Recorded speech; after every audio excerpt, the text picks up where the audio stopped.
Hello, fellow creators. I just wanted to make a quick video on how you would do a simple line pattern and how you can make it dynamic and adjustable. So, the first thing I'm going to do here is I'm going to create a rectangle, and I'm going to make sure just the rectangle has a solid fill. And what I'm going to do is I'm going to duplicate it over, and whatever the width of the line that I want, I'm going to leave it black, and whatever the spacing, I'm going to make sure that there's no color. And if I want the spacing to be double, what I can do is duplicate this. And if I view in outline mode, you can see that there's now 3 squares. And if I want to make sure that this is mathematically perfect, I can scale this to where, um, oh, I need to group it first. That would help out. All right, so the width would need to match the height. So we can go 16, 16. Doesn't matter. I'm just using a number. It doesn't matter where you're going to do this at, just as long as you level. So then what I'm going to do is I'm going to bring out my swatch palette and just drag this in. Now I have a swatch with that pattern. Now what I'm going to do here is if you want this pattern to be horizontal and you want it to be perfect, so what I'm going to do is I'm going to make it about that size and I'm going to select it. And if you see here, it just went solid black. Why did it do that actually? It should have done.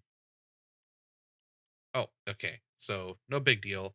What it did is it actually just only grabbed the black. I don't know why they changed that, but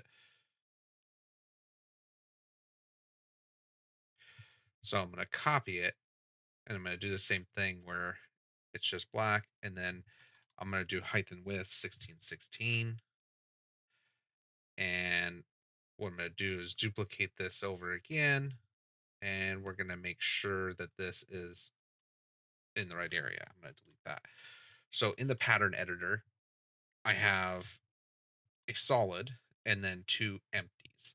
And the empty is there just so that way it's easier to understand that this is a 3 mathematical pattern. And like I said, it doesn't matter about the numbers, it just matters about that. But now if I apply that, it only is giving me a vertical. Now, what I can do is in the appearance palette, if I want to keep this dynamic so that I can adjust it in the future, in the appearance palette, I'm going to select layer and then I'm going to go FX and then I'm going to go into distort and transform.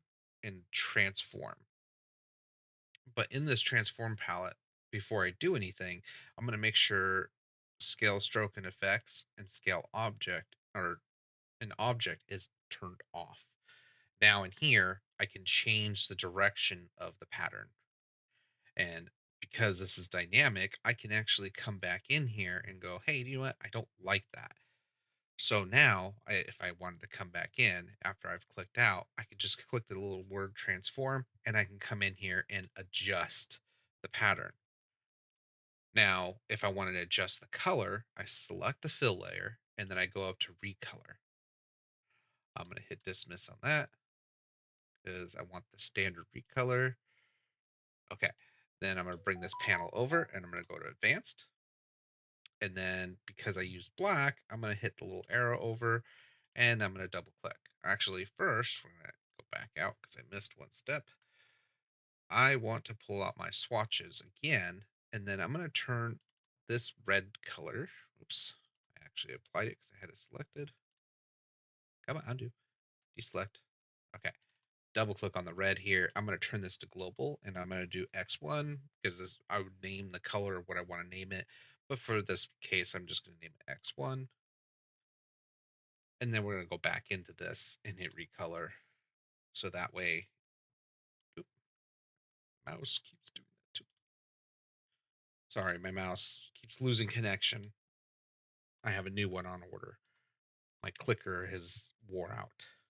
So then I'm going to go back into this, double click, switch over to swatch mode, and then select that one swatch.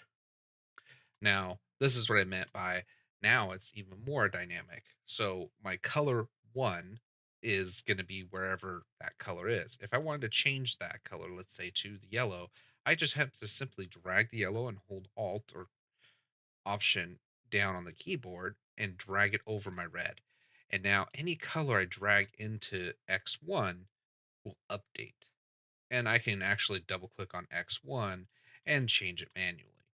So it gives you the capability of updating your original graphic. And then as you see here, it actually created that pattern. Now here's a cool effect. If you want to, what you could do is leave that pattern selected in your appearance palette, drag and drop the appearance, drop down your swatch and change it to the original other color. Of course, I should have had it selected. That's why it was giving me a weird thing. And then select that. Now I have two colors. And what I can do is double click into here, select kind of what I want to do. Um, I don't know why. Okay, double click in, select just this black, and I'm gonna double click on the green here to make it a global. Because anytime you check off global, it means that it will keep that instance of that color on any object that you apply that color to. So I'm just going to enable this X2 as my second color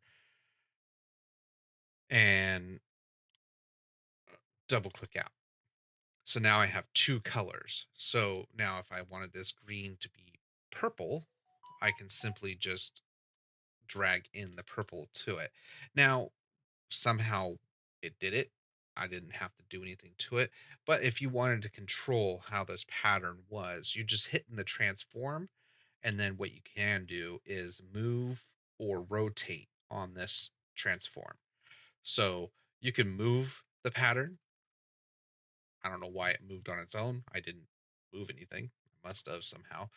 And you can control where the pattern is. And I can even do a negative so that I can have a crosshatch.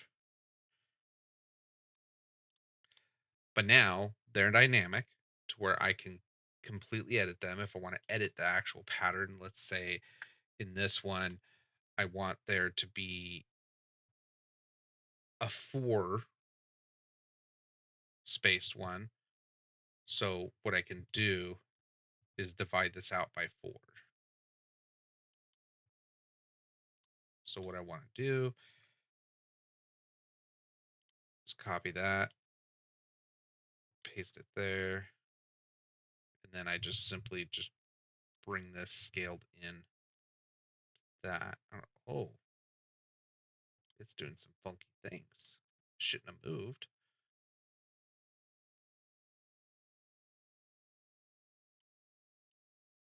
Interesting. I think that's what's going on. This is somehow moving. Oh, whatever. There you go. There's a quick way to make a line pattern.